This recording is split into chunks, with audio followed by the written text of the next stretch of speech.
बेटा। मेरी वाली टॉफी। अरे वाह किंचल, किंचल वाली टॉफी। हाँ। ये ले किंचल वाली टॉफी। और बता तेरे भाई कैसे हैं? भाई अच्छे है, राजा पढ़ रहा है और सोनू खेल रहा है।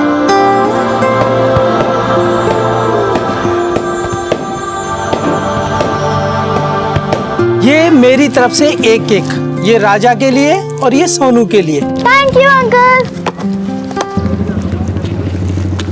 कौन है ये लड़की? अकेली माँ की बेटी है, मोहल्ले में नए आए हैं। इसकी माँ और मामा दोनों काम पे रहते हैं और ये और इसके दोनों भाई घर पर अकेले।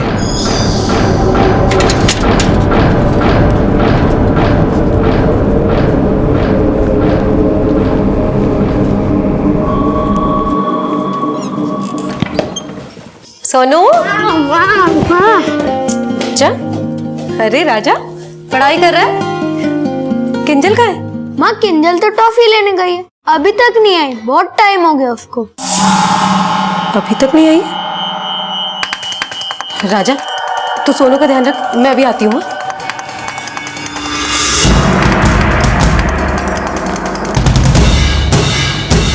किंजल, किंजल, काका, काका आपने किंजल को देखा? नहीं देखा। कहाँ ढूंढूं? भावेश भैया, भैया, भैया किंजल नहीं है घर पे, ट्रॉफी लेने के लिए गई थी, अभी तक नहीं लौटी है, जरा जाकर देखिए ना उसे। कैसे बच्चों को तालीम बंद करके जाया करो, एकदम परेशान हो, मैं देखता हूँ।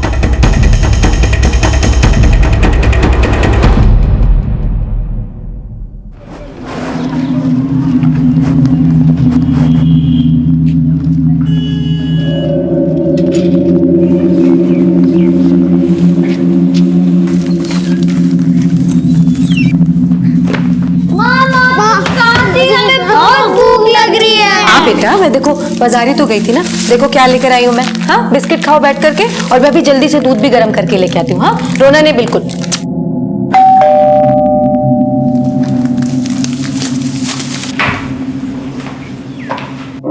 संगीता, अब क्या हुआ?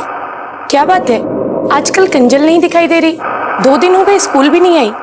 हाँ वो नानी के वहां गई हुई है ना, इसलिए। सब ठीक तो है ना? हाँ संगीता सब ठीक है। अच्छा ये लो, किंजल की क्लास टीचर ने उसके एग्जाम का टाइम टेबल दिया है, 3 दिन बाद एग्जाम शुरू हो रहे, एग्जाम से पहले किंजल को बुला लो।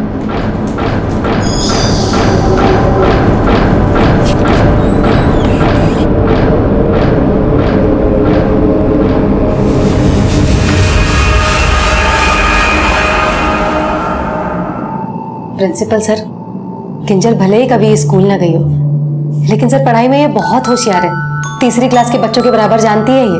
वो तो ठीक है, लेकिन किंजल 9 साल की है, आपने इसको पहले स्कूल क्यों नहीं भेजा? ऐसी परिस्थितियां थी जो मैं आपको बता भी नहीं सकती। लेकिन सर मेरी किंजल का दाखिला ले लेंगे ना आप स्कूल में? क्यों नहीं? जिस देश में बेटी बचाने और बेटी पढ़ाने के लिए लोगों को जागरूक किया जाता हो, वहां आप जैसों की मदद करना हम अध्यापकों का फर्ज है। किंजल बेटा खूब मन लगा के पढ़ोगी ना? हाँ सर।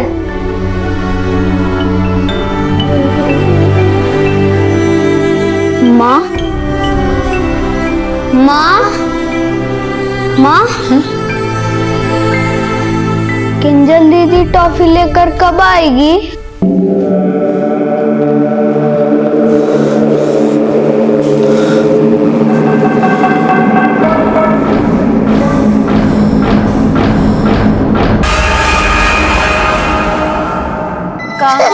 कहाँ?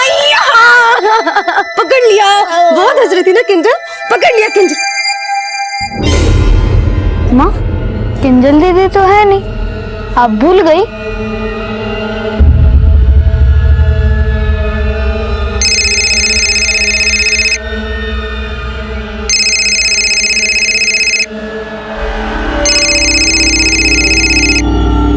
हेलो हेलो, किंजल की मम्मी बोल रही हैं?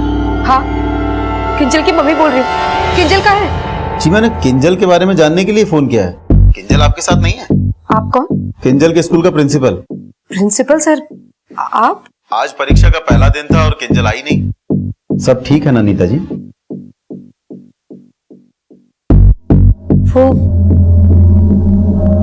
वो प्रिंसिपल सर,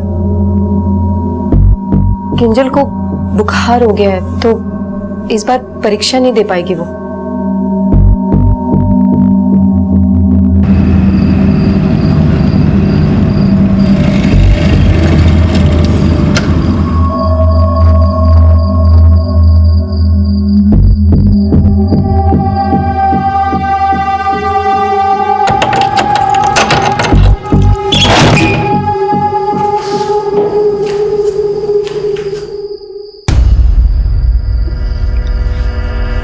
मुझे माँ के पास जाना है, माँ के पास जाना है मुझे। माँ, हम कहाँ जा रहे हैं? बच्चों, बिल्कुल परेशान मत करो। जहां लेकर चल रही चुपचाप चलो बस।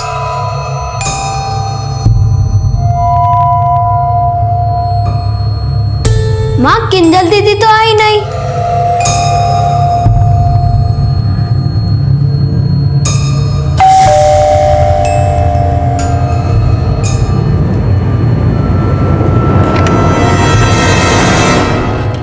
किंजल यही रहती है? जी। आप कौन? साहब, ये किंजल के मामा है भावेश और मैं माँ नीता। बात क्या है? किंजल कहाँ है? वो साहब, वो अपनी नानी के यहाँ गई हुई है। क्यों? किंजल के स्कूल में आपने कहा कि उसे बुखार है, वो एग्जाम भी नहीं दे सकती, लेकिन अभी आप लोग कह रहे हैं कि वो अपनी नानी के घर गई है। साहब, ये दोनों बात सही है। उसको बुखार था, उसका हवा पानी बदलने के नानी घर भेज दिया।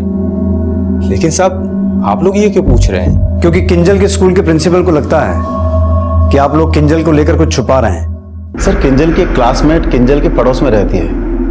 मैंने उसकी मम्मी से बात की तो मुझे लगा कि किंजल की माँ नीता जरूर कुछ छुपा रही है। ऐसा क्या छुपा रही है जो आपको हमारी मदद चाहिए? सर, हो सकता है किंजल का किडनैप हो गया हो और किडनैपर्स ने उन्हें धमकी दी हो कि वो इसके बारे में किसी को कुछ ना बताएं। सर, मैंने किंजल की मम्मी को कॉल किया तो फोन उठाती ही बोली किंजल कहाँ है, और जब पता चला कि मैं फोन कर रहा हूँ तो बात बदल दी। आपने किंजल के पिता से बात नहीं की? जी, वो उनके साथ नहीं रहते। एडमिशन के वक्त भी मैंने किंजल के पिता के बारे में जानना चाहा था, पर किंजल की माँ नीता किंजल के पिता के बारे में कुछ बताने को तैयार ही नहीं थी। हाँ साहब, मैंने किंजल के पिता को छोड़ दिया था, लेकिन प्रिंसिपल सर को जैसा लग रहा है वैसा बिल्कुल नहीं है। किंजल सच में अपनी नानी के यहाँ ही गई हुई है। एक काम कीजिए, किंजल की नानी का नंबर दीजिए, प्रिंसिपल साहब की तसल्ली के लिए उनसे एक बार बात कर लेते हैं। जी, मेरे फोन में है, मैं लेकर आती हूँ।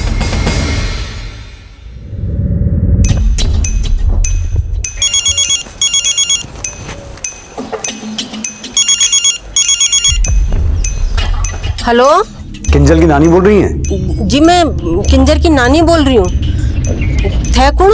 इंस्पेक्टर राठौर। आपका नंबर किंजल की माँ नीता से मिला, जरा किंजल से बात करवाइए। वो किंजल को बुखार आ रहा है ना, तो मैंने उसको दवाई दे के सुला दिया।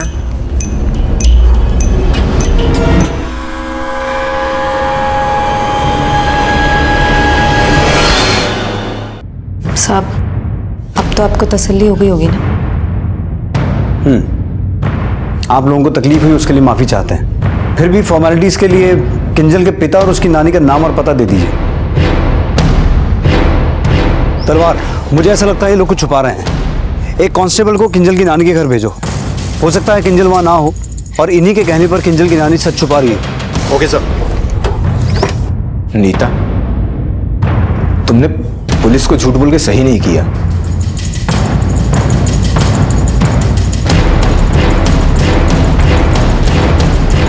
अपने बेटों का भला चाहने वाली माँ अपनी बेटी की गुनहगार तो नजर आ रही थी, लेकिन उसकी ममता स्वार्थी थी या मजबूर, यह अब भी साफ नहीं था।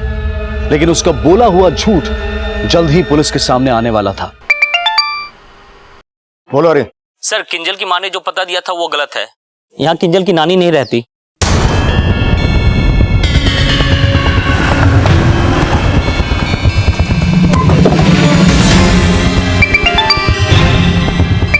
बोलो सिंह। सर, उसके पति का एड्रेस भी गलत निकला।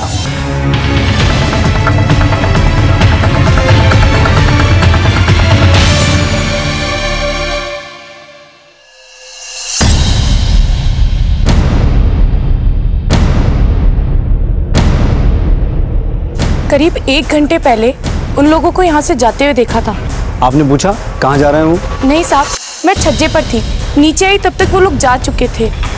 सर, किंजल की माँ और मामा दोनों का फ़ोन बंद है। ये नीता और भावेश, इनके किसी दोस्त या रिश्तेदार के बारे में जानती हैं आप? नहीं साहब, वो लोग ज़्यादा बातचीत नहीं करते थे और 4-5 महीने पहले ही यहाँ आए थे और ये मकान भी किराए का ही है।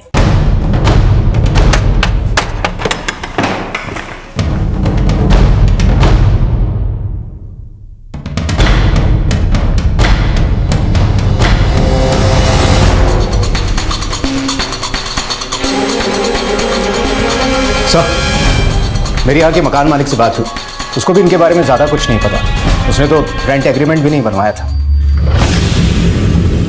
एक काम कीजिए, किंजल की नानी का नंबर दीजिए। मेरे फ़ोन में है, मैं लेकर आती हूँ। वो किंजर को बुखार आ रहा है ना, तो मैंने उसको दवाई दे के सुला दिया। नीता ने जिस औरत से हमसे फ़ोन पे बात करवाई थी, उस फ़ोन नंबर का एड्रेस निकालो। अब ये बात तो तय है कि किंजल गायब थी। अब जानना ये है कि ये लोग किसी से डर के यहाँ से भागे हैं या फिर कोई अपराध करके। पर एक बात समझ में नहीं आई, अगर अपना सारा सामान यहाँ से ले गए तो किंजल की फोटो क्यों यहाँ छोड़ गए?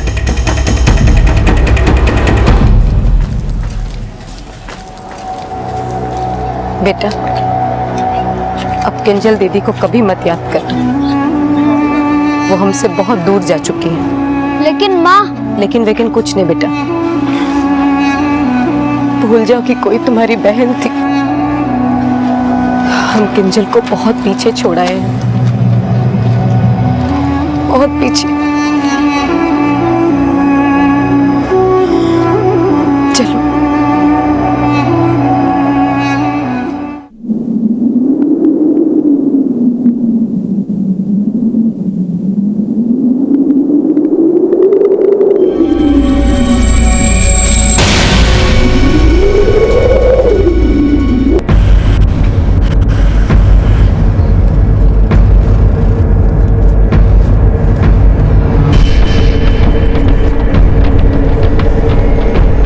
जी नानी माँ, किंजल का बुखार उतर गया? तलवार चेक करो। साहब,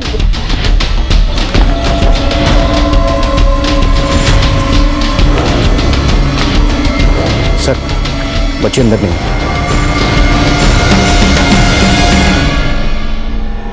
मैं सच कह रही हूँ साहब, किंजल की माँ और मामा कहाँ गए हैं मुझे नहीं पता, और किंजल भी यहाँ पर नहीं है साहब। तो फिर किंजल की नानी बन के हमसे फोन पे बात क्यों की थी आपने? किंजल की माँ ने ही मुझसे कहा था ऐसा करने के लिए साहब। ये क्या बात कर रही है नीता बेटा? मैं किंजल की नानी बनकर कैसे बात कर सकती हूँ? काकी बहुत बड़ी मुसीबत में हूँ, सब बताऊंगी, प्लीज मेरी मदद कर दो। उसकी परेशानी को देखकर ही मैंने उसको हाँ करी थी साहब। हमने सब पता कर लिया है, तुम अक्सर वहाँ आती जाती हो, क्या छुपा रही हो हमसे? मैं कुछ भी नहीं छुपा रही साहब, मैं तो उसके कपड़े इस्त्री करती हूँ साहब, और उसी के लेन देन के लिए ही बस मैं उसके घर आया जाया करती थी। 1 2 3 4 5 6 7 पर इसमें किंजर के कपड़े और उसकी स्कूल की वर्दी नहीं है बेटा। हाँ काकी, वो कहीं गई हुई है। कहाँ गई वो? बाद में बताऊंगी, आप पहले इतने कपड़े ले जाइए। वो नीता अपनी हर दुख परेशानी मुझे बताया करती थी, पता नहीं किंजल के मामले में उसने क्यों खुद झूठ बोला और मुझसे भी झूठ बुलवाया, और फिर अचानक पता नहीं कहाँ चली गई। सर, हमारे कॉल करने से ठीक पहले सुलेखा को नीता के नंबर से भी कॉल आया हुआ था। उसका बयान सही हो सकता है क्योंकि ये नहीं भागी, लेकिन किंजल की माँ और मामा किंजल के भाइयों के साथ में गायब हो गए, पर किंजल की फोटो और कपड़े वगैरह वहीं छोड़ गए। इसका मतलब उन्होंने किंजल की उम्मीद भी छोड़ दी थी। लेकिन सर, उनके घर से तो किसी भी तरीके के क्राइम का कोई क्लू नहीं मिला। लेकिन एक बात तो साफ है तलवार, कि किंजल 1 हफ्ते से गायब थी और ये बात वो सबसे छुपा रहे थे। आप लोगों में से बच्चियों को जानता है क्या? नहीं सर। लाश की फोटो सभी थानों में भेजो, शायद कुछ पता चल सके। Okay sir. किंजल के साथ साथ उसकी माँ और मामा दोनों के फोटो सर्कुलेट करवाओ, उनके कॉल डिटेल्स, उनसे जुड़ी हर इन्फॉर्मेशन निकालो। उनके मोबाइल फोन बंद है तो मोबाइल का IMI नंबर ट्रेस करने की कोशिश करो, हो सकता है उन्होंने सिम चेंज किया हो। सर,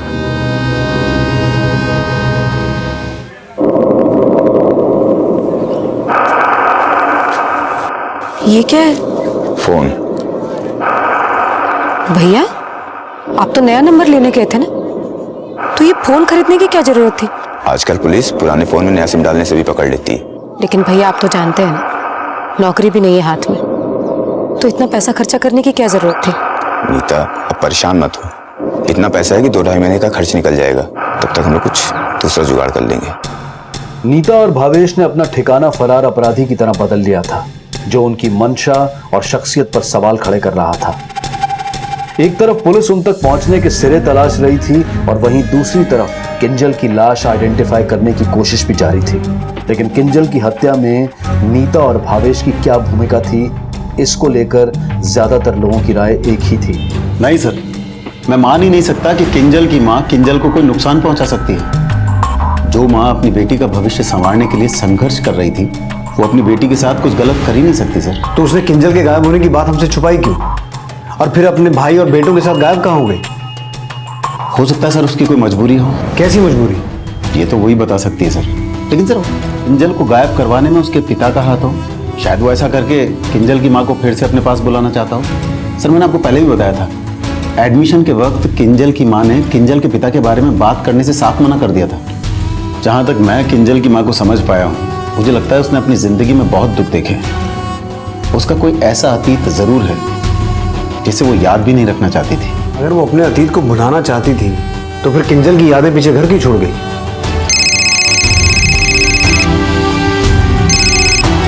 हेलो,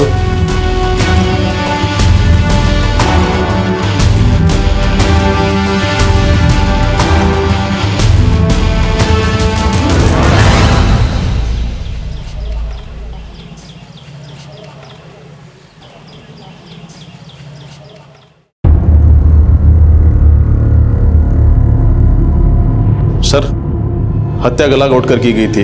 हत्या से पहले बच्ची को बुरी तरीके से पीटा गया था। बच्ची की बॉडी पर गहरी चोट के निशान मिले हैं, जो हत्या से पहले के हैं। हत्या कब हुई? सर, पोस्टमार्टम रिपोर्ट के हिसाब से हत्या 2 दिन पहले की गई थी। 2 दिन पहले?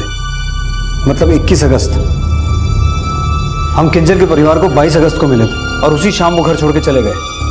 तलवार, क्या वो लोग जानते थे कि किंजल मर चुकी है?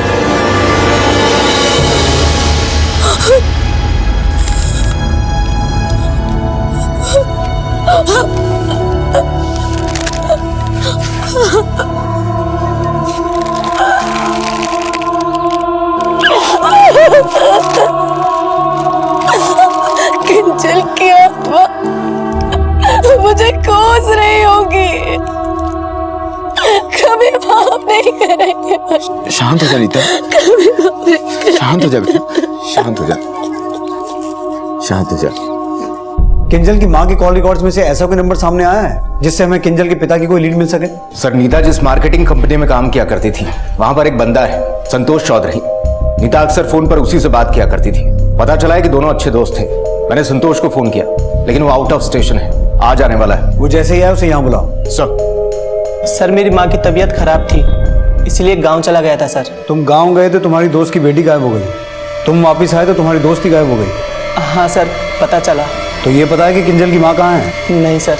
हमें तो पता चला कि तुम उससे शादी करने वाले थे और तुम कह रहे हो कि तुम्हें उसकी कोई खबर ही नहीं है। हाँ सर, ये बात सही है कि मुझसे शादी करना चाहता था, लेकिन इस वक्त वो कहाँ है सर, मुझे नहीं पता। इतना तो पता होगा उसका पति कौन है? सर, वो अपने पति का जिक्र करने से बहुत डरती थी सर, और कभी पास्ट की बात भी नहीं करती थी सर। शायद इसकी वजह उसके पति के द्वारा दिए हुए घाव हो सर। वो मुझसे तो क्या, किसी से भी शादी नहीं करना चाहती थी सर। किंजल की मौत की वजह तो सर वो बन ही नहीं सकती। लेकिन वो इस वक्त है कहाँ? कोई भी ऐसा क्लू, कोई ऐसी बात जो तुम्हें याद हो? सर, वो बातों बातों में कभी एक गांव का नाम लेती थी सर। किस गांव का? जैतपुर सर। लेकिन सर ये नहीं पता कि उसके पति का गांव है या फिर उसकी माँ का गांव है सर।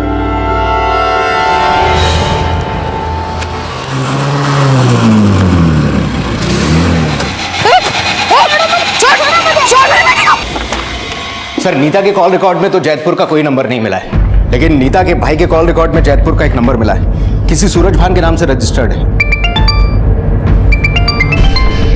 हेलो, ठीक है सर, दौसा पुलिस स्टेशन से फोन था। किंजल की मां नीता को दौसा गांव में देखा गया है। तलवार, तुम एक टीम लेकर दौसा गांव जाओ, मैं जैतपुर जाता हूँ। सर। पहले किंजल, अब राजा। अगर तू अब भी चुप रही तो सोनू से भी हाथ हो बैठेगी। दोपहर में एक आदमी का कॉल आया था, उसी से नीता के बारे में पता चला। हम घटनास्थल पर पहुंचे तो वहां वो औरत मौजूद नहीं थी, लेकिन किडनैपिंग के गवाह थे। साहब वो औरत बहुत घबराई हुई थी, रो रही थी। वो अपने दूसरे बच्चे को लेकर चली गई। उस मोटरसाइकिल का नंबर याद है तुम्हें? नंबर प्लेट ही नहीं थी उस मोटरसाइकिल की। वो औरत कौन थी? उसको देखा कभी? नहीं साहब, उसको देखा नहीं मैंने कभी। उसका स्केच बनवा सकते हो? हाँ साहब। किडनैपर ने मुंह पर गमछा बांध रखा था। वो कौन था इसका कोई क्लू नहीं, लेकिन जब हमने उस औरत का स्केच बनवाया तो हमें पता चला ये वही औरत है जिसकी आपको तलाश है। उस औरत के बारे में कुछ इन्फॉर्मेशन मिली? हमारी टीम आसपास के गांव में सर्च कर रही है, शायद कोई क्लू मिल जाए। नीता और भावेश के दौसा में छुपे होने का क्लू तो पुलिस को मिला, लेकिन यह भी सामने आया कि किंजल के बाद नीता का छोटा बेटा भी किडनैप हो गया था।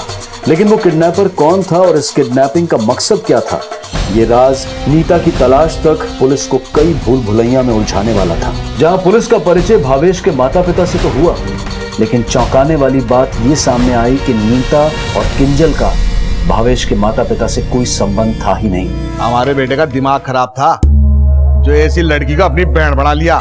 बना बैठा मतलब? वो लड़की इसी गांव की है, बचपन से हमारे बेटे को जानती है।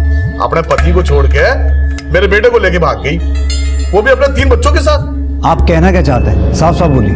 मेरा बेटा बड़ा बोला है, उसको मुंह बोली बहन बना लिया, जिससे कोई सगे वाला भी रिश्ता ना रखे। लेकिन उस लड़की का इस गांव में सगे वाला है कौन? उसके माँ बाप है। आपको जो पूछना है उनसे पूछो।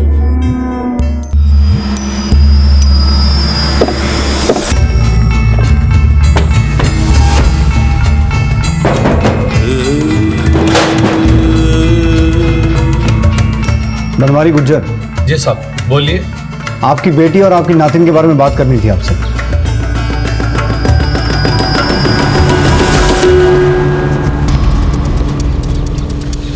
इसको जानते हो? हाँ साहब। कहाँ रहती है? अगली गली में रहती है साहब। साहब, जिससे रिश्ता ही खत्म कर दिया, उसके बारे में क्या बात करनी?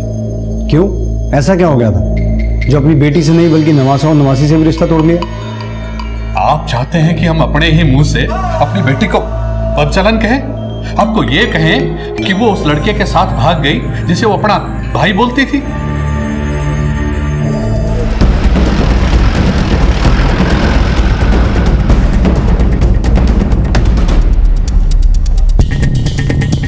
सर ये वही घर है जहाँ वो भाई बहन रहते थे। सर ताला लगा हुआ है। तोड़ो ताला। मतलब अपने पति से तंग आकर वो आपके साथ रहना चाहती थी, लेकिन आप उसे वापस भेजना चाहते थे।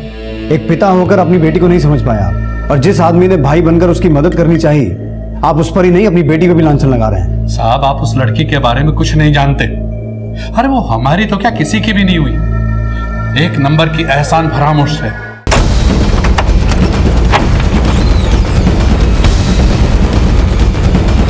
तो आपको लगता है कि आपकी नवासी की हत्या आपकी बेटी ने की होगी? साहब, हम कुछ नहीं जानते, हम उस बारे में बात भी नहीं करना चाहते। हमारा कोई रिश्ता नाता नहीं उससे। तो उसका नाता आपने जिसके साथ जोड़ा था, उस पति का पता ठिकाना बताइए। गांव वालों के बयान से साफ है कि मर्डर अटेम्प्ट से पहले नीता का बेटा किडनैप हुआ था। पहले किंजल की हत्या, फिर उसके भाई की किडनैपिंग और अब भावेश पे जानलेवा हमला। तलवार हो ना हो, इन सबका कनेक्शन इनके जैतपुर गांव से लगता है। हो सकता है नीता और उसका दूसरा बेटा भी किडनैप हो गए हों। तुम उनका पता लगाने की कोशिश करो, मैं नीता के पति से मिलकर आता हूँ। साहब, किसी अजनबी को तो नहीं, पर हाँ उस आदमी की बहन को देखा था घर से निकलते हुए।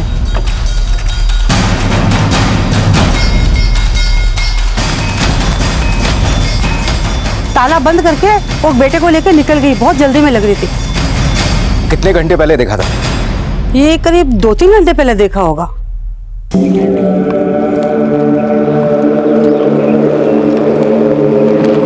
बिस्किट खा ले बेटा, ये ले खा।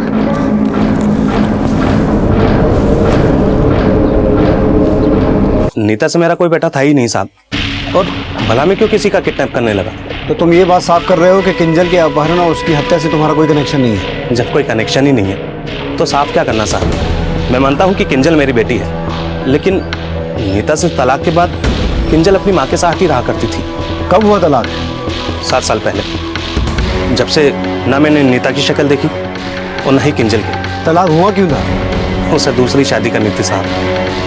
वो दोनों लड़के उसके दूसरे पति के ही बेटे होंगे। हाँ साहब, सोनू और राजा नीता के दूसरे पति के ही बेटे हैं। तो पहले क्यों नहीं बताया? कि नीता ने 2 शादियां की थी? किस मुंह से बताता साहब? उसने अपने दूसरे पति को भी छोड़ दिया था और हमारे मुंह पर तालिक पोतकर उस भावेश के साथ भाग गई। भावेश का लीवर बहुत बुरी तरह डैमेज है, उसकी हालत बड़ी क्रिटिकल है। अभी ये भी कहना मुश्किल है कि वो सरवाइव करेगा कि नहीं।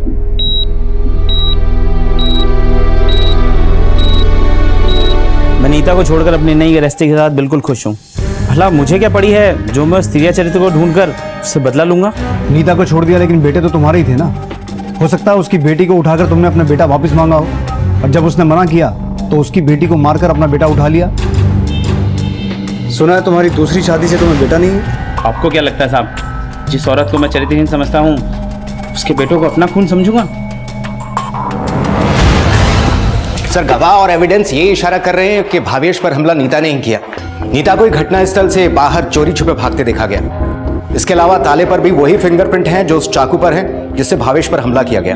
भावेश पर हुए हमले के समीकरण नीता को सस्पेक्ट तो बनाते हैं, लेकिन वहीं दूसरी तरफ नीता की बेटे की किडनैपिंग के गवाह गांव वाले भी हैं। किंजल की हत्या में भी उस किडनैपर का हाथ हो सकता है और भावेश पे हुए हमले में भी। हो सकता है जो दिखाई दे रहा है वो सच ना हो। लेकिन सर, पूछताछ से तो यही सामने आया है कि भावेश के घर के आसपास किसी सस्पेक्ट को नहीं देखा गया। इसके अलावा किसी ने किडनैपर को भी नहीं देखा। उसकी बाइक पर तो नंबर प्लेट भी नहीं थी।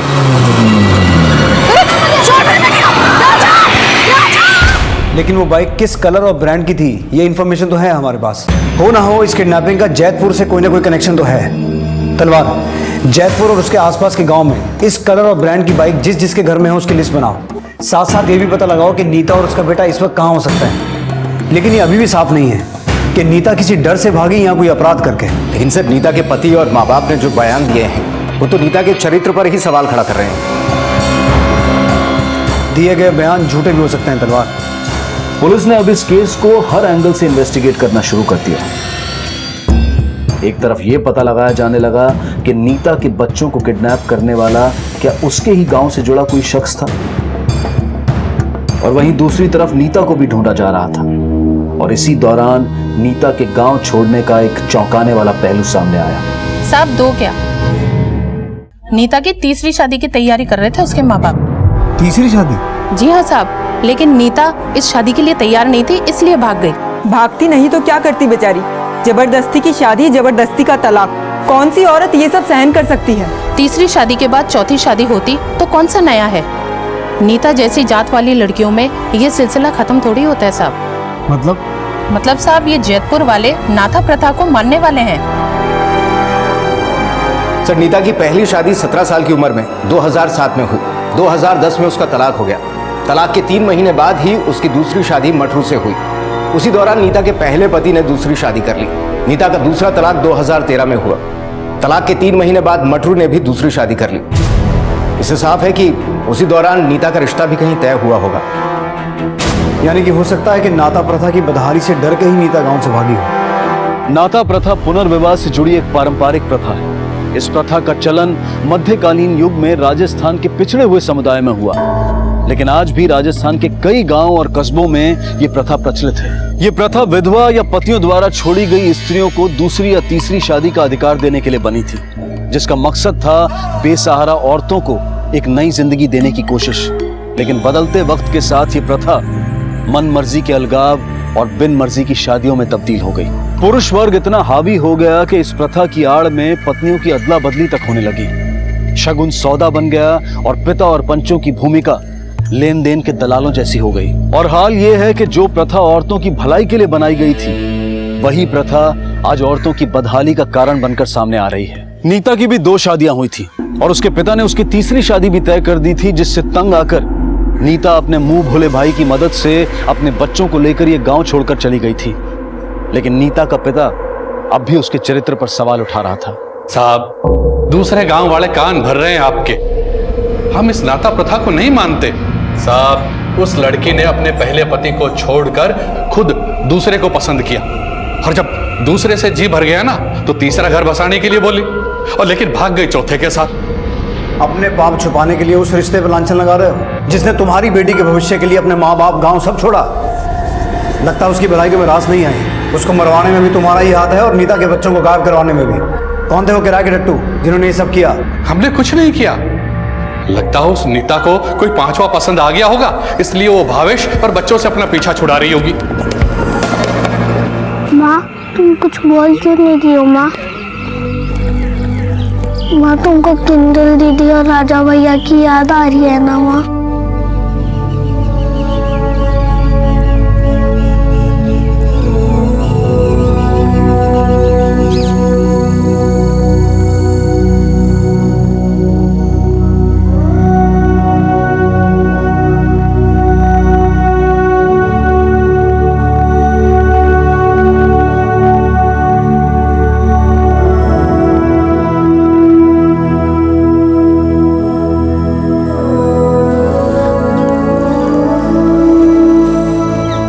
मुझे माफ कर देना सोनू, ना मैं तेरे लिए कुछ कर पाई और ना ही किंजल और राजा के लिए।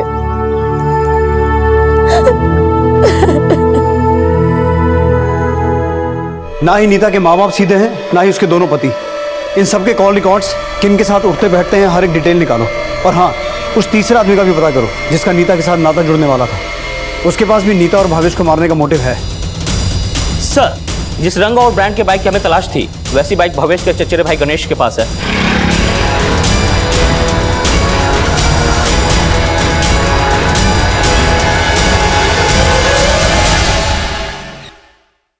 सर कहीं ऐसा तो नहीं कि इन सब के पीछे भावेश के घर वालों का ही हाथ हो?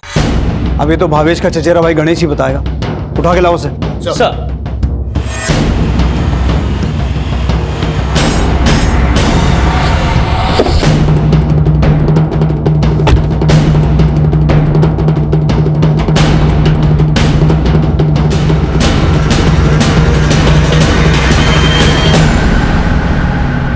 साहब, भावेश तो खुद मुझसे बाइक मांग के लेके जाता था। तो तू ये बोलना चाहता है कि भावेश ने उन बच्चों को किडनैप किया जिनको उसने खुद सहारा दिया?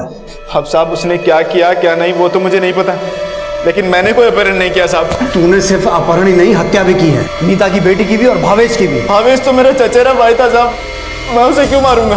क्योंकि तुम लोगों को ऐसा लगता था कि अपनी मुंह बोली बहन को सहारा देके उसने तुम्हारे खानदान के मुंह पे कालक पोती है। नहीं साहब, मैंने किसी को नहीं मारा साहब। तलवार, जब तक ये सच ना बोले हाथ रोकना मत। नहीं साहब, मेरा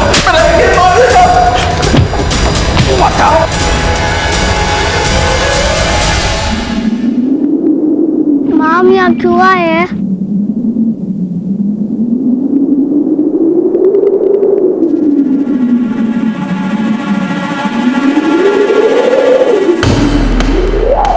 रुको रुको रुको, क्या कर रही है?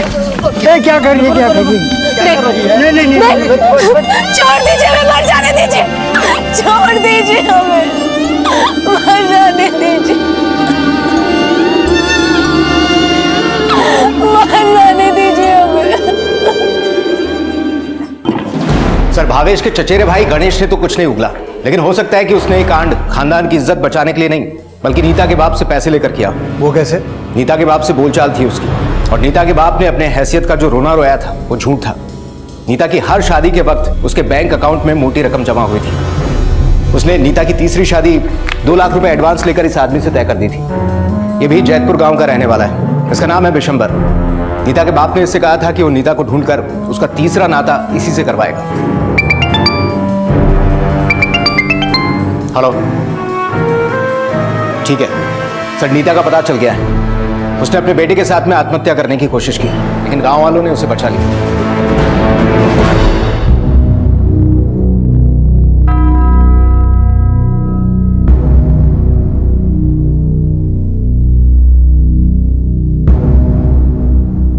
साहब मैं मानता हूं कि मैंने बिशंबर से पैसे लिए थे, लेकिन नीता को अपने पास लाने के लिए मैंने कोई कांड नहीं किया। कांड नहीं किया तो बिशंबर से वादा क्यों किया कि नीता को बुला के उससे नाता करवा देगा? साहब झूठा वादा किया था ताकि वो अपने पैसे मांगकर मुझे परेशान ना करे। कल तक बोल रहा था कि बेटी अपनी मर्जी से नाते जोड़ रही है, लेकिन ये नहीं बताया कि उसके जरिए तू अपनी तिजोरियां भर रहा है।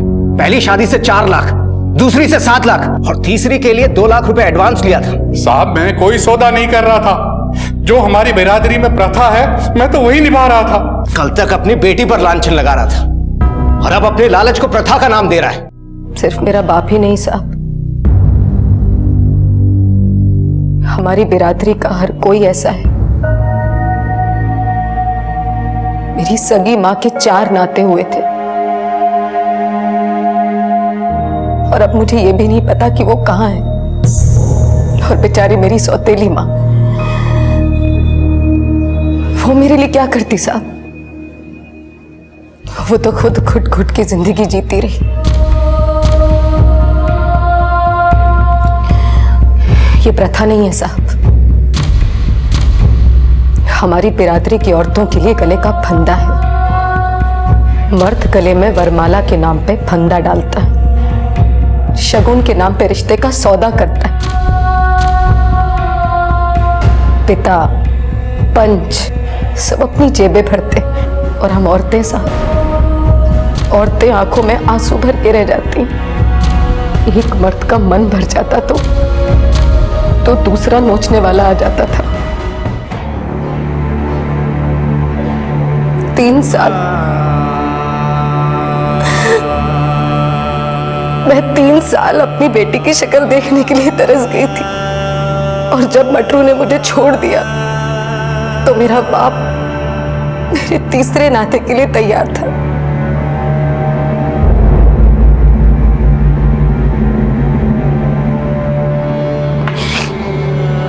साहब मैं डर गई थी। मैं नहीं रहना चाहती थी उस नर्क में।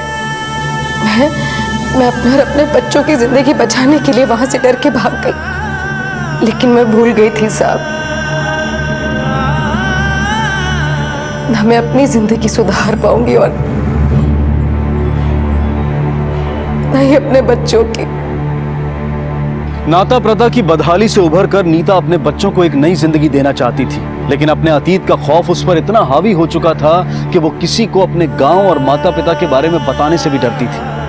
लेकिन पुलिस उससे ये जानना चाहती थी कि उसने किंजल के अगवा होने की बात उनसे क्यों छुपाई।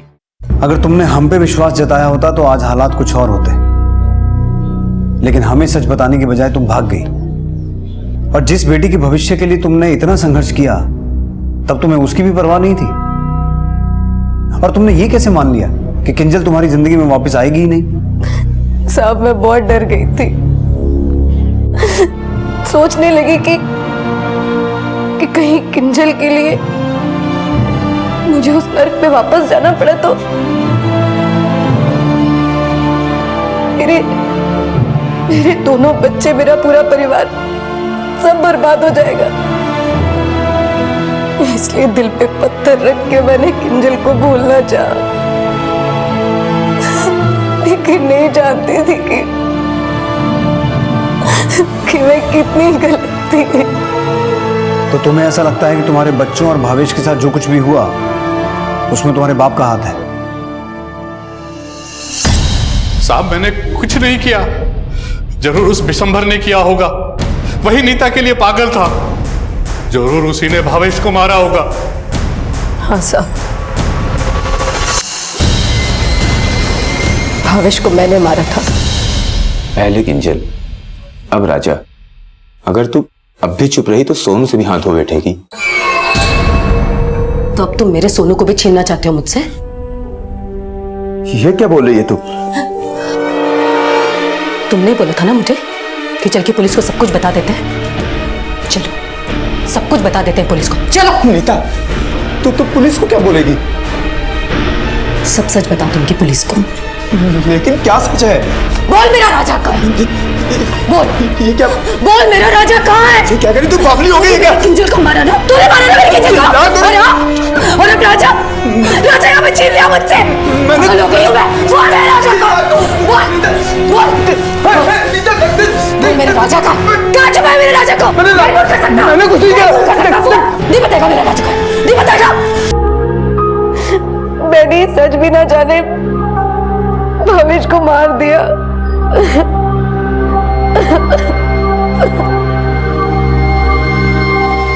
भावेश मरा नहीं है।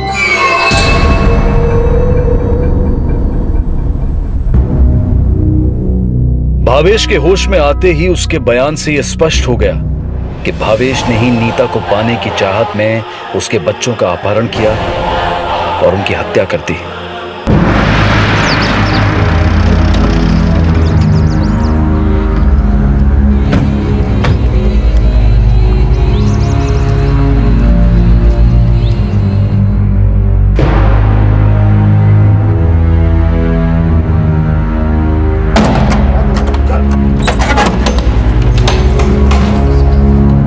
रिश्ते भरोसे पर बनते हैं और भरोसा जीतने की कोशिश वो भी करते हैं जिनकी नीयत में खोट होती है। सामने वाले के मन को पढ़ पाना आसान नहीं है, लेकिन चोट खाकर सीखने से बेहतर है कि हम कम से कम इतना सतर्क रहने की कोशिश तो जरूर करें कि चोट खाने से पहले सामने वाले की मंशा को भांप सके। क्राइम पेट्रोल की पूरी टीम की तरफ से आप सबको होली की ढेर सारी शुभकामनाएं। हम आशा करते हैं कि आपकी होली सुरक्षित और खुशियों के साथ बीती होगी। इसी विचार के साथ अब मैं अनूप सोनी आपसे विदा लेता हूं। फिर मुलाकात होगी अगले एपिसोड में एक और चौंका देने वाले केस के साथ। तब तक अपना और अपने परिवार का ख्याल रखें और देखते रहें क्राइम पेट्रोल डायल 100। सबक एक को सीख हम सबको। जय हिंद। चलो चलो। पापा कहाँ जा रहे हैं? बोलो ना, 1 घंटे से पूछ रहा हूँ आपसे। बेटा। पापा बोलो ना आप। बताता हूँ बेटा। बेटा हम लोग टेरेस पे जा रहे हैं। तुमने इस घर का टेरेस नहीं देखा ना अभी तक? नहीं, लेकिन वहाँ हम लोग क्या करेंगे? चलो बताता हूँ। मैं खामोगा, मेरा टेरेस होमवर्क से पूरा शहर दिखता है। चलो आओ। सच्ची? हाँ हाँ बेटा, मामा को भी आना। ये देखो।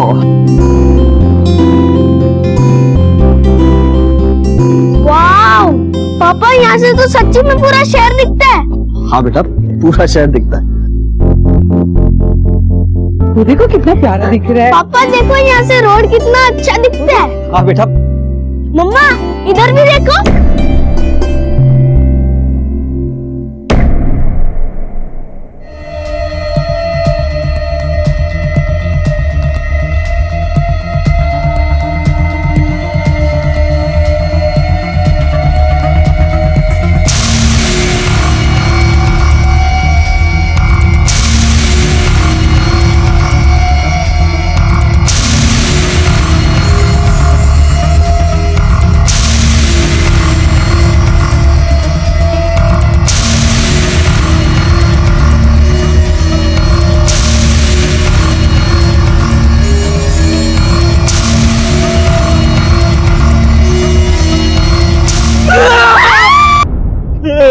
पापा ये क्या किया आपने?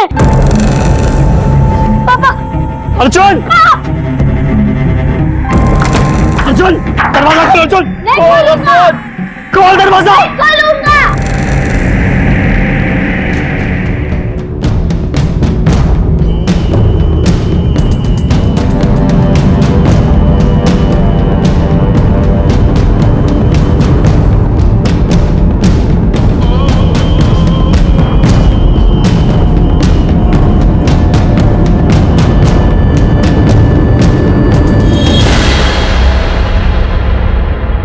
जब इंसान की सहन शक्ति जवाब दे देती है तो कभी कभी वो चुनता है रास्ता अंत का, मौत का, आत्महत्या का। अपने हंसते खेलते परिवार को मारने के बाद एक इंसान आत्महत्या करता है, पर संयोग से उसका बेटा बच जाता है। आखिर कौन था यह इंसान और ऐसा क्या हुआ था उसकी जिंदगी में कि जिससे मजबूर होकर उसने अपना जीवन ही समाप्त कर लिया? वजह जो भी हो, लेकिन इस हादसे ने सबके विश्वास पर एक सवालिया निशान लगा दिया था। आज की ये कहानी एक ऐसा ही चौंका देने वाला केस है। चलिए हटिए, हटिए, पीछे हो जाइए। सबको पीछे करो। बॉडी की शिनाख्त करो, चेक करो।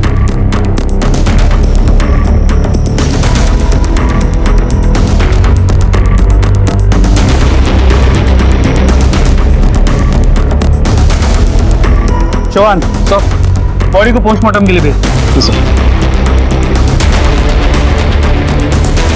इनका घर चेक करते हैं, देखते हैं कोई सुसाइड नोट वगैरह है क्या। तो दरवाजा खोलो। सर, ये लोग यहाँ कब आए थे रहने के लिए? थोड़े दिन पहले। और कोई था घर में? सुजीत का लड़का अर्जुन दिखाई नहीं दे रहा है।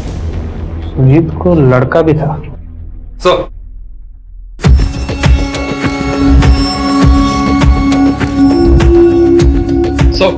घर में कोई नहीं है। लेकिन लैंडलॉर्ड की सबसे सुजीत का एक लड़का भी था। घर में कोई सुसाइड नोट मिला है? No sir. बिल्डिंग में सभी से पूछताछ करो, देखो कि किसी के पास बच्चे की कोई इन्फॉर्मेशन है क्या। सर पूरी बिल्डिंग छान मारी पर बच्चे का कुछ पता नहीं। अकेले कहाँ जा सकते सर? दोस्तों, रिश्तेदारों।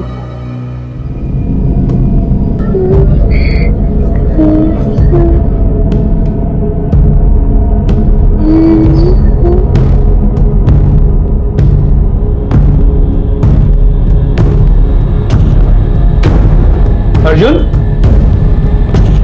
बेटा तुम अर्जुन हो? बेटा बाहर आओ, बाहर आओ।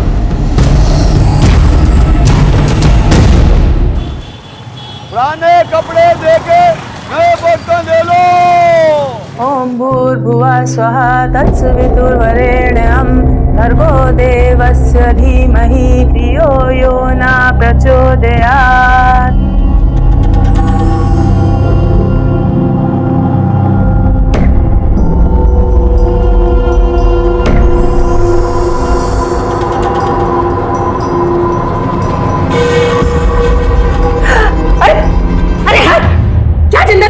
दिखाई नहीं देता, दूर गिर रहा है। कोई काम ठीक से नहीं होता, देखो तो मुझे ही सारे काम करने पड़ रहे हैं। लो, अरे बच्ची का टिफिन तो लेके जा, भूखा मारेगी क्या उसको? जरा से भी अच्छे गुण नहीं है। अबे टुकुर टुकुर क्या देख रही है? स्कूल का टाइम नहीं हो गया? चलो बेटा स्कूल चलते हैं। किसी लायक नहीं है।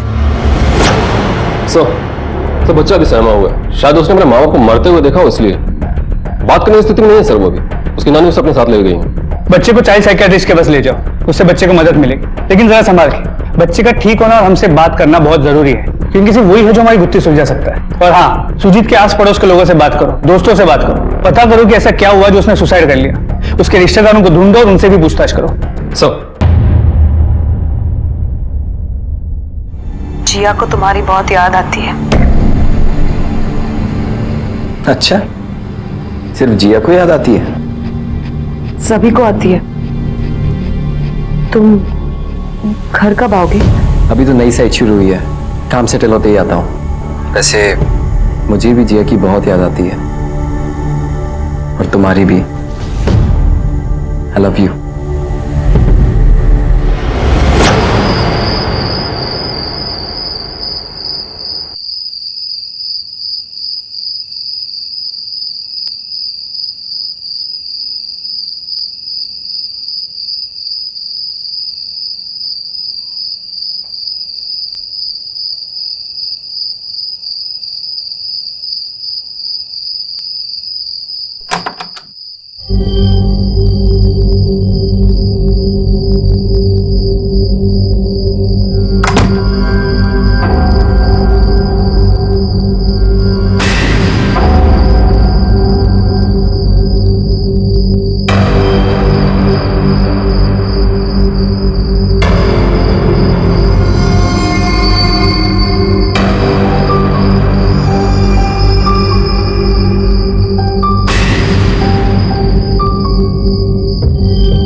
सर प्रकाश नगर केस की डिटेल्स आ गए।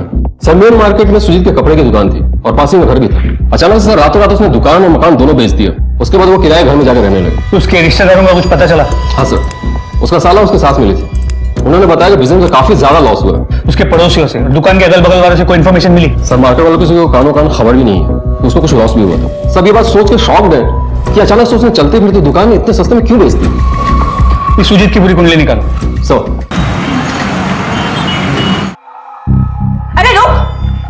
इतनी रात को कहां से आ रही है तू? तुझे पता नहीं आज मैंने जगराते पे जाना था अनिल के यहाँ? माँ जी मैं अभी खाना बना के दे देती हूँ। हाँ अरे रुक, तेरे गहने कहाँ हैं? माँ जी वो जौहरी को दिए पॉलिश करवाने के लिए, लोग कल लौटा देंगे। इतने तो पुराने नहीं हुए थे जो तूने पॉलिश करने के लिए दे दिए? वो जौहरी के यहाँ स्कीम चल रही थी। तो ये मंगलसूत्र क्यों नहीं दिया? माँ जी अगर इसे चमकाती तो इसमें लगे छोटे छोटे हीरे निकल जाते। मैं खाना बना देती हूँ। जबान तो इतनी चपर चपर चलाती है, हीरे निकल जाते, खाना बनाएगी। इसकी शक्ल देखे तो अच्छी अच्छी भूख खत्म हो जाए। इससे अच्छा तो मैं जगराते में ही चली जाऊं, देर हो रही है मुझे।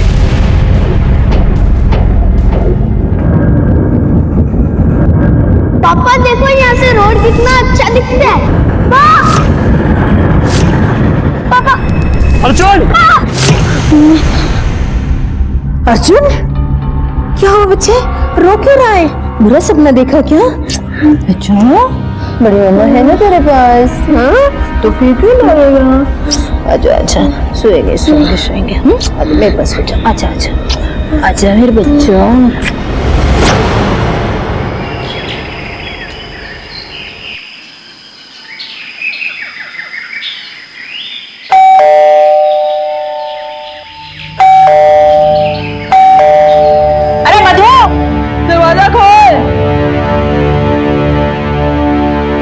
मधु, ए मधु, मधु, ए मधु, जिया, जिया।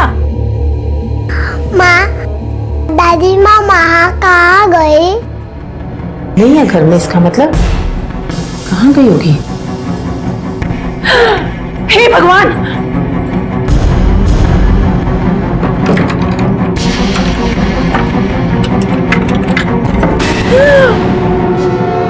गई। हाँ माँ। रोनित, भाग गई वो। अरे तेरे सारे पैसे लेके भाग गई, तेरे खून पसीने की कमाई चली गई बेटा। अरे माँ, आप आराम से बताइए हुआ क्या है? कहा था ना मत सड़क से उठाकर उसको घर में लेकर आ और सर पे बिठा। माँ, हो सकता है वो किसी मुसीबत में हो। आप पहले जाके पुलिस में कंप्लेन कीजिए, प्लीज आप अभी जाइए।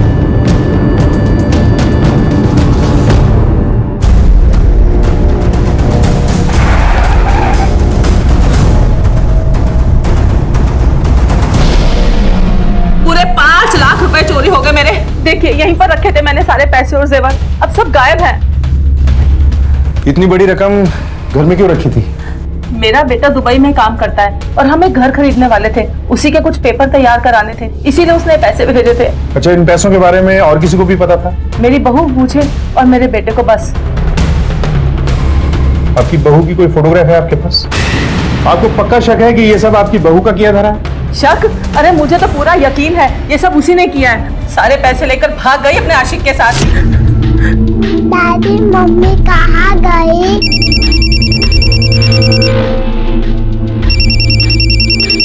फोन भी नहीं ले गए साथ में। किसके साथ अफेयर चल रहा था उसका? अरे मुझे क्या पता वो कलमुहा कौन था। हमें तो बस रोज कहकर ये निकलती थी कि छोटी बच्ची को स्कूल छोड़ने जा रही है। बाद में पता चला कि स्कूल जाती ही नहीं थी। एक्चुअली जिया 4-5 दिनों से स्कूल नहीं आ रही है। क्या? जिया 4-5 दिन से स्कूल नहीं जा रही?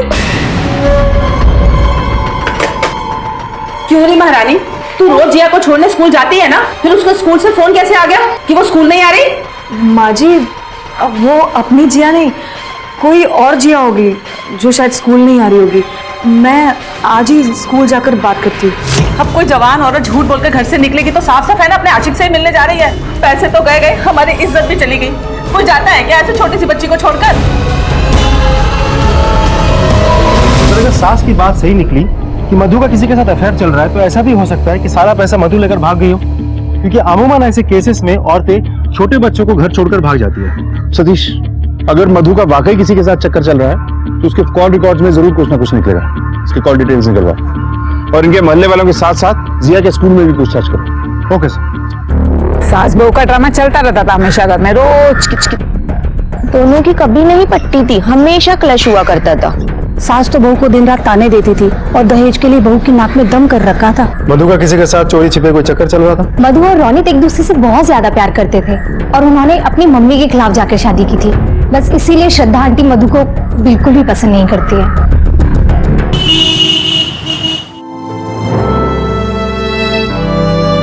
बच्चा अभी तक सदमे में है, रात को उठ के रोने लगता है, चिल्लाने लगता है, बहुत डर जाता है। ये देखो चॉकलेट, आपको अच्छी लगती है चॉकलेट? देखो चॉकलेट।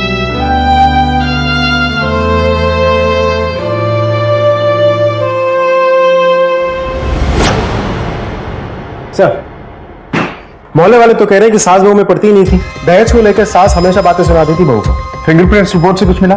सर, अलमारी में टोटल 3 फिंगरप्रिंट्स मिले। एक शारदा देवी के, घर के बाकी सामान के साथ मैच करके देख लिया। दूसरे फिंगरप्रिंट मधु के, लेकिन तीसरे फिंगरप्रिंट अलमारी और गेट के अलावा कहीं नहीं मिला। सतीश, ये तीसरे फिंगरप्रिंट्स किसके हो सकते हैं? सर, मधु के पति वो दुबई में रहता है, घर पे किसी का आना जाना भी नहीं। मधु की कॉल डिटेल से कुछ मिला? सर कॉल डिटेल देख के लगता तो नहीं किसी के साथ उसका चक्कर चल रहा था।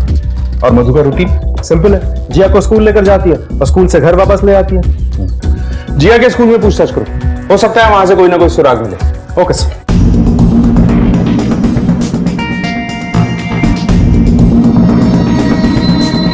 जिया तो 2-3 दिन से स्कूल ही नहीं आ रही है। उसकी दादी से भी बात हुई थी। एक्चुअली जिया 4-5 दिनों से स्कूल नहीं आ रही है। क्या जिया 4-5 दिन से स्कूल नहीं जा रही? तो मधु ने बताया कि जिया बीमार है, जब वो ठीक हो जाएगी तो वो उसे खुद स्कूल ले आएगी। सर जिया पिछले कुछ दिनों से स्कूल ही नहीं गई थी। मतलब शारदा को जो फोन आया था वो सही था। मधु बच्ची को लेकर स्कूल के लिए निकलती थी लेकिन स्कूल नहीं जाती थी। सतीश, इस मधु का पिछले 2-3 महीने का मोबाइल लोकेशन ट्रेस करो। Okay sir. और इस मधु के माँ बाप से भी मिलते हैं। जिया? हाँ जिया? पापा पापा मम्मी कब आएगी? जल्दी आएगी बेटा। रोनित, आ गया तू? सुन ली अपनी बीवी की करतूत? और तू अब नहीं आने वाली तेरी मम्मी? हाँ देख लिया ना, कहा था ना मैंने, मत सड़क से उठा के ला उसे। ले गई ना सारे पैसे भाग के। माँ मधु ऐसा कुछ नहीं कर सकती। कुछ नहीं कर सकती तो मैं पागल हूँ, झूठ बोल रही हूँ? अरे कुछ दिन पहले सारे जेवर गायब थे उसके, सिर्फ मंगलसूत्र था गले में। बेच दिए होंगे और क्या? सिर्फ मंगलसूत्र था? हाँ सिर्फ मंगलसूत्र था। माँ मधु जरूर किसी मुसीबत में है, मैं अभी आता हूँ। तू कहाँ चल दिया? सर मेरी वाइफ का कुछ पता चला? देखिए हमारी छानबीन चल रही है। वैसे आपको क्या लगता है आपकी पत्नी मधु इतने सारे पैसे लेकर घर छोड़कर कहां जा सकती है? सर मैं आपसे कह रहा हूँ वो जरूर किसी मुसीबत में। तुमको कुछ बताना है, प्लीज जल्दी आ जाओ ना। प्लीज सर उसे ढूंढिए। क्या मधु के गायब होने का कारण रौनक की गैर मौजूदगी है, या श्रद्धा की कोई करतूत, या फिर कोई और ही वजह है जो अब तक सामने नहीं आई है? बेटा अंकल को बताओ।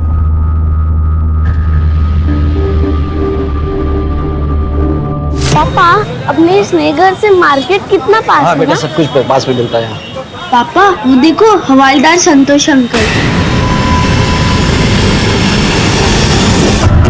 चलो पापा क्या हुआ? नहीं बेटा, हम ऐसा करते हैं ना, हम दूसरे रास्ते से चलेंगे।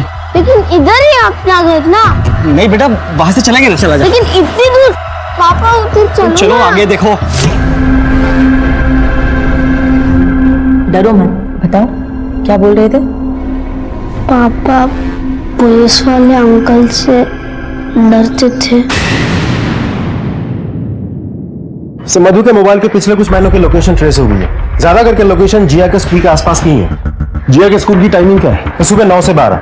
रोज उस समय मधु की लोकेशन उसी स्कूल के पास की है। मैं एक बार थोड़ा जल्दी आ गई थी तो वो सामने वाले कॉफी शॉप में बैठ के स्कूल छूटने का इंतजार कर रही थी।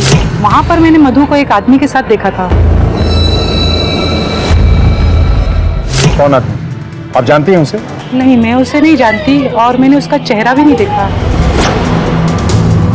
इस लेडी को जानते हैं आप? हाँ सर, ये एक आदमी के साथ आती थी और वो लोग यहाँ बैठकर घंटों बातें किया करते थे। जिस आदमी के साथ ये आती थी आप जानते हैं उसे? नहीं सर, पर हाँ उन दोनों को देखकर ऐसा लगता था कि वो दोनों एक दूसरे को बहुत अच्छे से जानते हैं। फिर भी उसका नाम पता कुछ तो जानते होंगे आप? नहीं सर, वो तो नहीं पता, पर वो आप लोगों की तरह ही खाकी पैंट और बूट पहनकर आता था। आपके यहाँ कोई सीसीटीवी कैमरा वगैरह कुछ नहीं? नहीं सर। क्यों? सर अभी अभी शॉप चालू की हमने सर, बस जल्दी लगवा लेंगे। आप स्केच बनवा सकते हैं उस आदमी? हाँ सर बिल्कुल।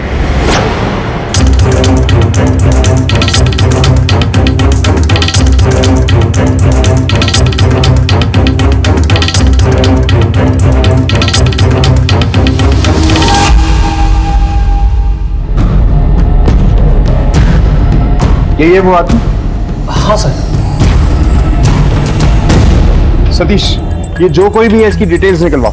सर ये भी तो हो सकता है कि आदमी पुलिस वाला ना हो, क्योंकि खाकी पैंट और जूते सिर्फ पुलिस वाले नहीं पहनते। सर हो सकता है कि मधु का इसका साथ ही अफेयर चल रहा हो और मधु इसी के साथ भाग गई है, और वो तीसरे फिंगरप्रिंट्स भी इसी आदमी का हो सकता है। सर सतीश, ये जो अभी अभी हमें लीड मिली है कि ये कोई पुलिस वाला हो सकता है, इसे हम लाइटली नहीं ले सकते।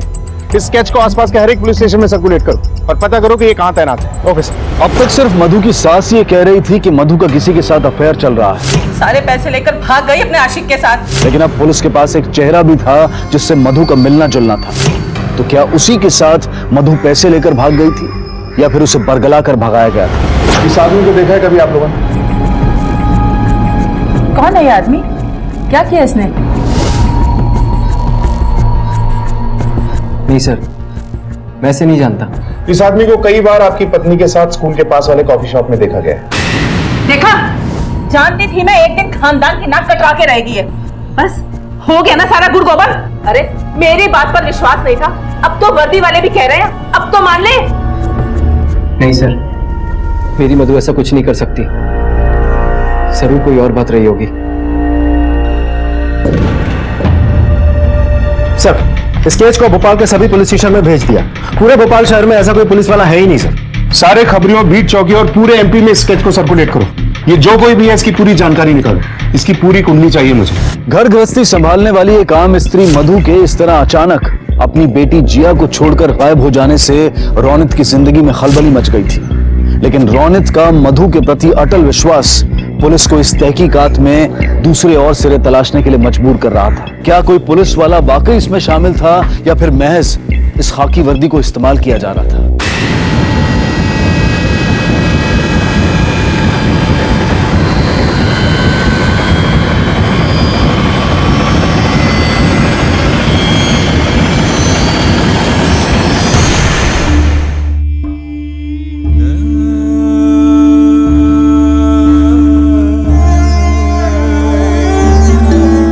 पसंद आया? बहुत ज्यादा। पर अब क्या तुम बस वाइफ को गिफ्ट देके खुश करते रहोगे? यहाँ घर पे नहीं आओगे? बस ये प्रोजेक्ट खत्म होते ही आता हूँ। मुझे तुमको कुछ बताना है, प्लीज जल्दी आ जाओ ना। पापा मम्मी कब आएगी? बहुत जल्दी आएगी बेटा। सर, ये मधु का इस आदमी के साथ कोई लेना देना नहीं था, कोई चक्कर नहीं चल रहा था, तो इससे मिलती क्यों थी? सतीश। हेलो? हाँ? क्या?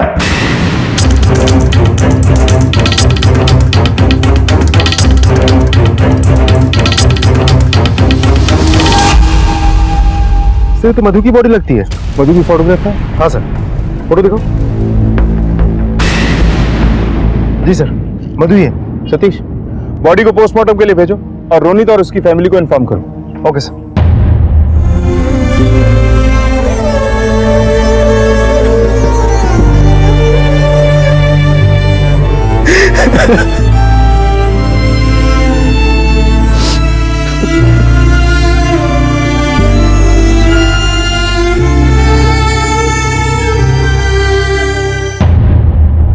सर, मधु की पोस्टमार्टम रिपोर्ट।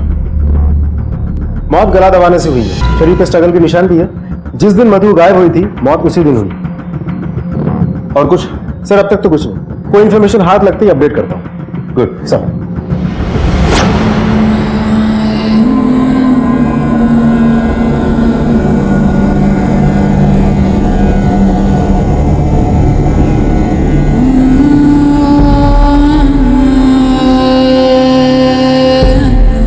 रौनक, तुम हो तो बहुत दूर ना। अरे कहाँ? इस मंगलसूत्र के साथ तुम्हारे गले ही तो पड़ा हुआ हो ना। मुझे तुमको कुछ बताना है। सर, मेरी बीवी का मंगलसूत्र मिसिंग है। आपको उसकी बॉडी पर ही मिला था? हमें कोई मंगलसूत्र नहीं मिला। सर, ये मंगलसूत्र मैंने उसे दुबई से ला कर दिया था। वो कभी भी इसे अपने गले से नहीं उतारती थी। तेरे कहने का है? माँ जी, वो जौहरी को दिए पॉलिश करवाने के लिए। तो ये मंगलसूत्र क्यों नहीं दिया? माँ जी, अगर इसे चमकाती तो इसमें लगे छोटे छोटे हीरे निकल जाते।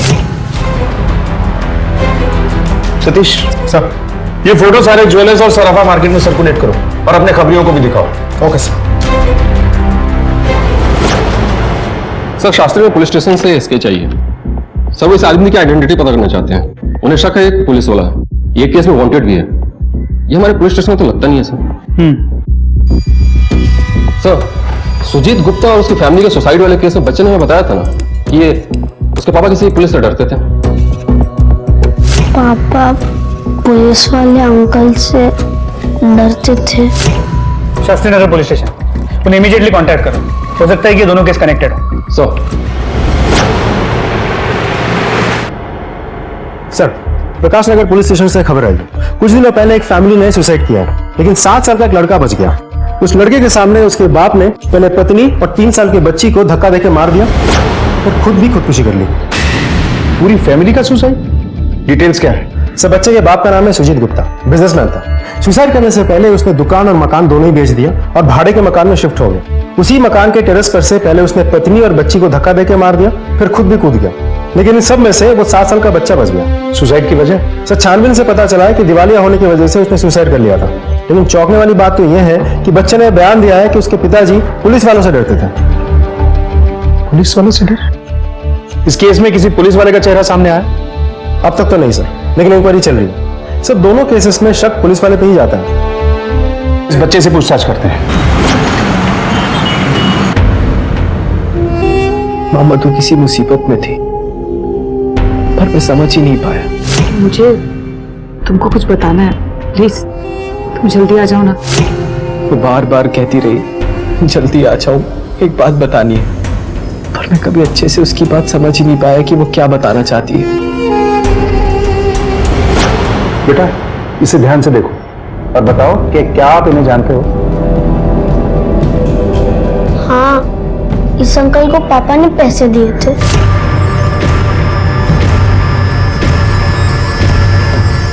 ये बहुत गंदे अंकल है। वहां से आने के बाद पापा बहुत अपसेट रहते थे। बेटा, क्या ये अंकल पुलिस वाले हैं? पुलिस वाले हैं कि नहीं पता नहीं, पर पापा जब कभी भी किसी भी पुलिस वाले को देखते तो वो डर जाते। अच्छा बेटा, आपके पापा हमेशा से पुलिस से डरते थे या पिछले दिनों में कुछ ऐसा हुआ था जिससे वो डरने लगे? पहले तो पापा की पुलिस वालों के साथ दोस्ती थी, वो फ्रेंड्स थे, वो हर रोज उनकी दुकान पे आते थे। पर 3-4 महीने से पापा पुलिस से डरने लगे और फिर किसी भी पुलिस वाले को देख के अपना रास्ता बदल देते थे। ठीक है, आप इसे ले जा सकती हैं। चलो। दोनों ही केसेस में एक आदमी का इन्वॉल्व होना और सुजीत का पुलिस से डरना। सतीश, पुलिस के सारे रिकॉर्ड चेक करो और देखो कि ये स्केच किससे मिलता है। मुझे इस आदमी की पूरी आइडेंटिटी चाहिए। जो खाकी वर्दी एक आम इंसान को सुरक्षा मुहैया कराती है, उसी खाकी वर्दी का उस इंसान के मन में ऐसा कौन सा खौफ बैठ गया था जिसे निकाल पाना उसके लिए नामुमकिन हो गया था। जो खाकी वर्दी कानून और सुरक्षा का प्रतीक है, उसी खाकी वर्दी वालों ने ऐसा क्या कर दिया था कि जिसके डर से इस इंसान ने इतना बड़ा कदम उठा लिया था।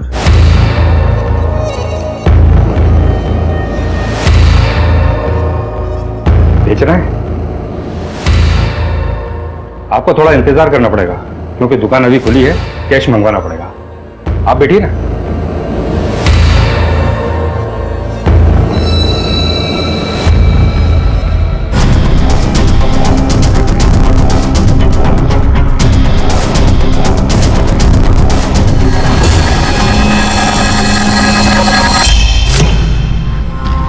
अंडे ले लो।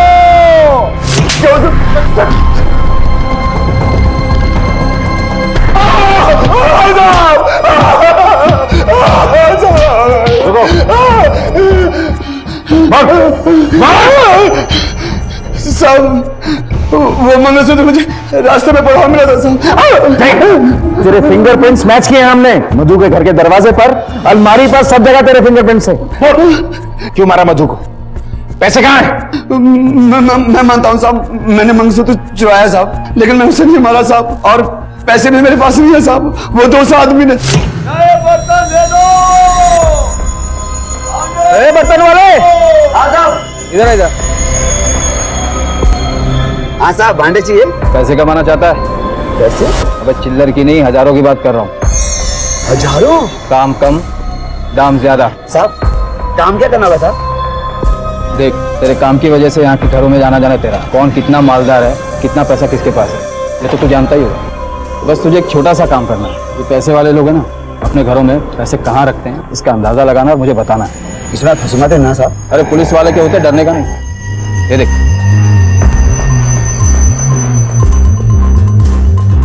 बोल, है कोई खतरा? साहब मैंने उसे कुछ घरों की अंदर की खबर दी थी साहब। हेलो, हाँ बेटा, जीते रहो। जरा जोर से बोलो, आवाज नहीं आ रही। हाँ हाँ बेटा, जो 5 लाख भेजे थे तूने वो मुझे मिल गए। उसने मुझे पैसे दिए थे साहब, और वो फिर उस रात आया साहब और बोला चल लंबा हाथ मार दे साहब। फिर हम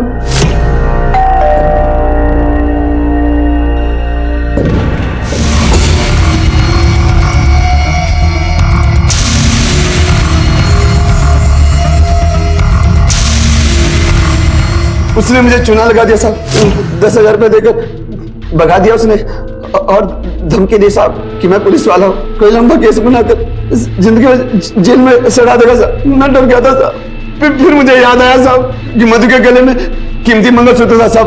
मैंने उस औरत की लाश ठिकाने लगाने के वक्त उसका मंगलसूत्र चुरा दिया था साहब। मैंने सोचा साहब उसे बेचकर कुछ पैसे मिल जाएंगे साहब। यही है वो पुलिस वाला? हाँ साहब, यही था वो पुलिस वाला साहब। तूने बहुत सारे पैसे वालों की जानकारी दी थी ना उसे, हमें उन सबके नाम और एड्रेस चाहिए। सर, सुजीत और मधु दोनों का केस रिलेटेड है, क्योंकि उस फेरी वाले ने सुजीत और मधु दोनों की इंफॉर्मेशन उसको आपको दी है, और जितनों की भी जानकारी दी उन्होंने सुसाइड कर ली या फिर अपने जिंदा रहने की कीमत दी। कुछ ने तो शहर ही छोड़ दिया। ना कोई फिंगर ट्रेस, ना कॉल ट्रेस। सतीश, हमारा सामना हमारे ही तरह पुलिस की ट्रेनिंग लिए हुए एक आदमी से हो रहा है। सर, पुलिस वाला जो भी हो, भोपाल शहर में तो पोस्टेड नहीं है और वारदात इसी शहर में कर रहा है। सर, एक बात मुझे समझ में नहीं आ रही है कि आदमी या औरत जो भी इसे पैसे दे रहा है, क्यों दे रहा है, और ये पुलिस वाला क्यों पैसे ले रहा है? ये तो यही आदमी बताएगा, बस एक बार हमारी गिरफ्त में आ जाए। ना कोई फिंगरप्रिंट छोड़ता है, ना नाम, ना डिटेल, ना कुछ। सतीश, इस आदमी की एक कमजोरी है जो हमारे काम आ सकती है। वो क्या है सर? पैसा। ये अपने अगले शिकार पर नजर बनाए बैठा होगा। इस फेरी वाले ने जितनी भी घरों की खबर इसे दी है, सब पे नजर रखो। फेरी वाले से मिली जानकारी के आधार पर पुलिस अब उन लोगों पर अपनी तहकीकात का दायरा सीमित कर रही थी जिन्हें अपनी कार्य प्रणाली के तहत वो अपना शिकार बना सकता था। पुलिस की शक की सुई अब एक जगह पर आकर टिक गई थी और पुलिस कोई चांस नहीं लेना चाहती थी। सर, अभी प्रिया साहनी ने बैंक से एक बहुत बड़ी रकम निकाली है। अपना एक कांस्टेबल उसके पीछे पीछे चल रहा है, उसके हर मूवमेंट की जानकारी दे रहा है। उससे बोलोगे नजर रखे उस पर। Yes sir.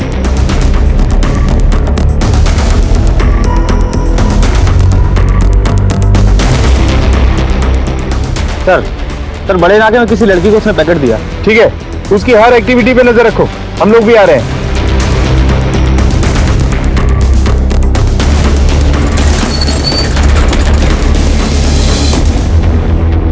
तुम प्रिया को पैसे दे रही थी, बता तुम्हारा उस लुटेरे आदमी के साथ क्या कनेक्शन है? बोल। बताती हूँ, मैं सब बताती हूँ। उसका नाम कमल है, वो रतलाम में अभी PSI। पर कुछ ही दिन हुए वो यहाँ आया है। मैं उसे बचपन से जानती हूँ। मुझे तो ना अपनी लाइफ में खूब सारे पैसे कमाने हैं, लाखों करोड़ों रुपए, गोनी भर भर के। उसके बाद विदेश जाके सेटल हो जाऊंगी और खूब ऐश करूंगी। क्या बात कर रही है तू? पैसे कमाना चाहती है तू? अरे तो पहले बोलना था ना, अब तक तो पैसों का ढेर लग गया होता। कैसे? तू मेरा साथ दे बस। हाँ बिल्कुल। सर, उसने मुझे शॉर्ट टर्म तरीका बताया पैसे कमाने का। सर, मैं एक बहुत अच्छे घर की बहू हूँ सर, और मेरे हस्बैंड सर वो मर्चेंट नेवी में ऑफिसर है। मैं उन्हें बहुत मिस करती थी सर। इसी बीच इस आदमी से मेरी दोस्ती हो गई। ये बहुत अच्छी अच्छी बातें करता था, पता नहीं कैसे मैं इसकी बातों में फंस गई सर। और एक दिन हमने अपनी लिमिट क्रॉस कर ली और इन लोगों ने हमारी वीडियो बना ली और मुझे ब्लैकमेल करने लगे। मैं इतनी डर चुकी थी सर कि मैंने सुसाइड करने की भी कोशिश की। सुजीत के साथ तुम दोनों ने क्या किया? सुजीत के लिए बहुत पापड़ बेलने पड़े। वो हमारे झांसे में ही नहीं आ रहा था। मैंने उसे बहुत सारे मैसेजेस किए, अपने फोटोज भी भेजे। सर पहले तो उसने इग्नोर किया, बोला कि मैं बीवी बच्चे वाला आदमी हूँ, लेकिन उसे क्या पता था हमें तो बीवी बच्चे वाले लोग ही चाहिए थे। फाइनली वो एक दिन मिलने के लिए तैयार हुआ।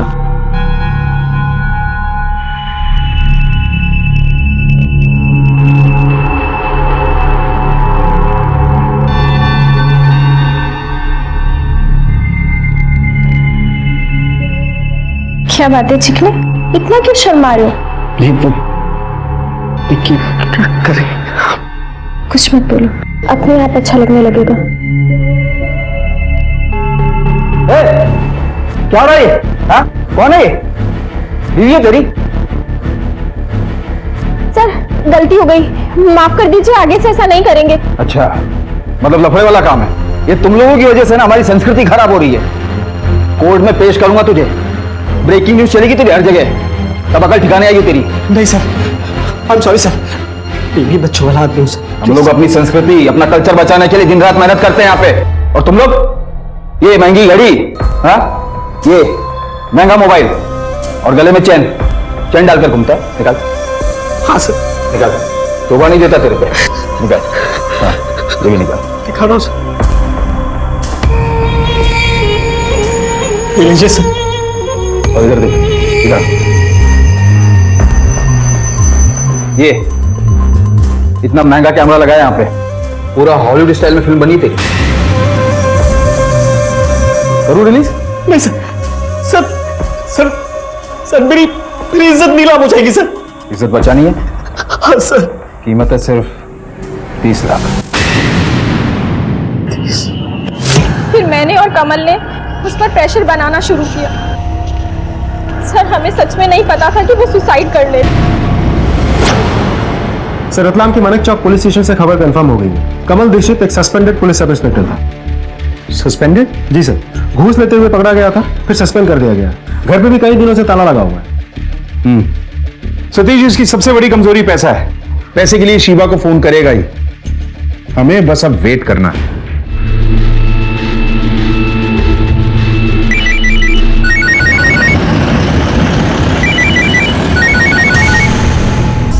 फोन उठा। हाँ, पैसे मेरे पास ही है। वही मिलते हैं हमेशा वाली जगह पे। ठीक है।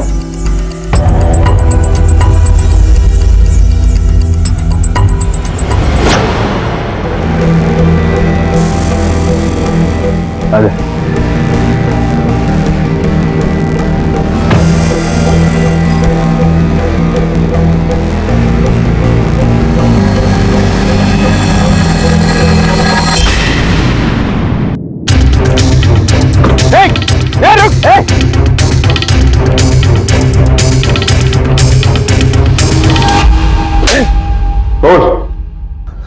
कब से कर रहा है ये सब? कैसे करता है? और कौन कौन शामिल है तेरे साथ? सस्पेंड होने के बाद से बहुत से कम लोगों के साथ काम करता था मैं, पर वो जितने भी थे हर एक 10 के बराबर थे। मधु के साथ क्या किया? फेरी वाला ने मुझे बताया था कि मधु का पति दुबई में काम करता है, बहुत पैसे कमाता है वो। यहाँ सिर्फ सास बहू और एक छोटी बच्ची है। तो मैं मधु का पीछा करने लगा, उसका पूरा शेड्यूल निकाला। कभी कभी मधु अपनी बच्ची को स्कूल छोड़ने के बाद एक कॉफी शॉप में जाती थी, मैं भी वहां जाने लगा। एक्सक्यूज मी, एक्चुअली यहाँ पर कहीं बैठने की जगह है नहीं। इफ यू डोंट माइंड, क्या मैं यहाँ बैठ सकता हूँ? ठीक है, ओके। Thank you. बेटा एक कॉफी दो। मैं कॉफी शॉप में डेली जाने लगा था, रोज मिलता था मधु से। मैं बहुत कोशिश की, इंटेलिजेंट बनके, इमोशनल बनके हंसता था मैं उसके साथ, हंसाता था उसे, ताकि वो मेरे प्यार के जाल में फंस जाए, पर वो नहीं फंसी। तो फिर मैंने एक दिन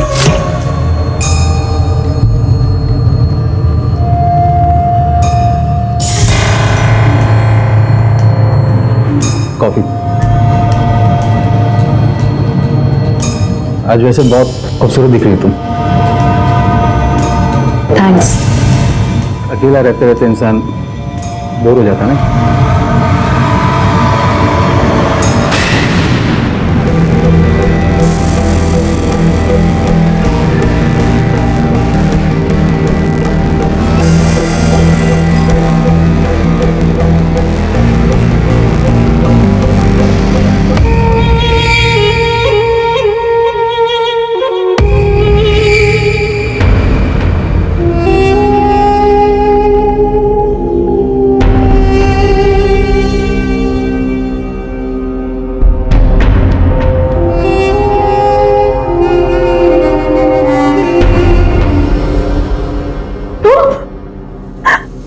ये सब क्या है?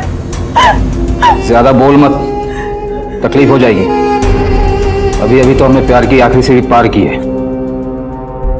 और जो कुछ भी हुआ है ना हमारे बीच, वो सब कुछ इस फोन में रिकॉर्ड है।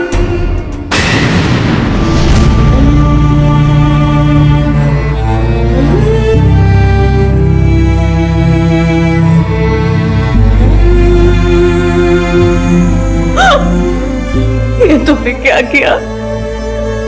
मैंने तुमको दोस्त समझा था। अगर तू चाहती है ना तेरी ये रिकॉर्डिंग तेरे पति, सास और समाज के सामने ना जाए, तो 30 लाख का इंतजाम करो। 30 लाख? मधु को मारने का कोई इरादा नहीं था मेरा, और उसके पास पैसे होने के बावजूद वो आनाकानी कर रही थी देने में। ये लो। ये सब क्या दे रही है? पैसे चाहिए मुझे। देखो, मैं इतने सारे पैसे कहाँ से लाऊंगी? मेरा और मेरे पति का जॉइंट अकाउंट है। अगर मैं पैसे निकालूंगी तो उनको पता चल जाएगा। ज्यादा नाटक मत कर। मुझे पता है तेरे घर में कैश है, वो किस दिन काम आएगा। ठीक है, मैं सब कुछ अरेंज कर लूंगी। इसलिए उस रात में मधु के घर गया पैसे लेने के लिए। अब तक तुम्हारी बातों में आकर मैंने बहुत कुछ गलत कर दिया। अब मैं गलत नहीं करूंगी।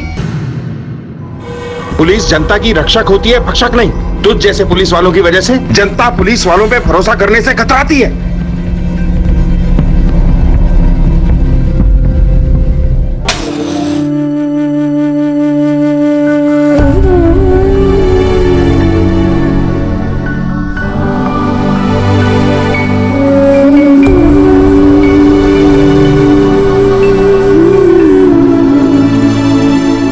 आपसे कहता था ना माँ, मेरी मधु कभी मुझे धोखा नहीं दे सकती।